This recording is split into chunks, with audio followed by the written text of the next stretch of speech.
നമസ്തേ പ്രിയമുള്ള പ്രേക്ഷകർ, നാം ഇവിടെ ചർച്ച ചെയ്യുന്നത് ഭഗവത്ഗീതയിലെ അർജുന വിഷാദയോഗം എന്ന 1-ാം അധ്യായത്തിലെ 40-ാമത്തെ ശ്ലോകമാകുന്നു. എൻ്റെ പ്രിയപ്പെട്ട പ്രേക്ഷകർ, ആദ്യം ശ്ലോകം ശ്രദ്ധിക്കുക.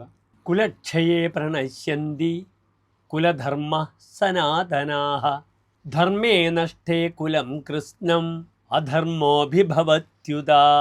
ഈ ശ്ലോകത്തിൻ്റെ പദച്ഛേദം ശ്രദ്ധിക്കുക.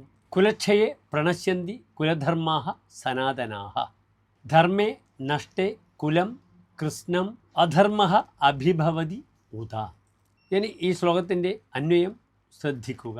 കുലക്ഷയെ സനാതനാഃ കുലധർമാഃ പ്രണശ്യന്തി ധർമ്മേ നഷ്ടേ കൃഷ്ണം കുലം അധർമ്മഃ അഭിഭവതി ഉദാ. ഇനി ഈ ശ്ലോകത്തിൻ്റെ സാരാംശം ശ്രദ്ധിക്കുക. ഇവിടെ അർജുനൻ്റെ സന്ദേഹങ്ങളാണ് പുറത്തു വരുന്നത്. ഓരോ സംശയങ്ങളും അദ്ദേഹം ഭഗവാനോട് ചോദിച്ചുകൊണ്ടിരിക്കുകയാണ്. യുദ്ധം ചെയ്യാൻ തയ്യാറല്ല എന്ന രീതിയിലേക്ക് തന്നെ അർജുനൻ ഇവിടെ എത്തിയിരിക്കുന്നു. ഇനി അർജുനൻ്റെ അടുത്ത സന്ദേഹമാണ് ഈ ശ്ലോകത്തിലൂടെ നാം വിശദീകരിക്കുന്നത്. ശ്രദ്ധിക്കുക. കുലത്തിന് നാശം വന്നാൽ സനാതനങ്ങളായ കുലധർമ്മങ്ങൾ മുഴുവനും നശിച്ചു പോകുന്നു. ധർമ്മം നശിക്കുമ്പോഴാകട്ടെ കുലത്തെ ആകമാനം അധർമ്മവും അനാചാരവും ബാധിക്കുകയും ചെയ്യുന്നു. ഇതാണ് ഈ ശ്ലോകത്തിൻ്റെ വളരെ ലളിതമായ സാരം. നമസ്തേ.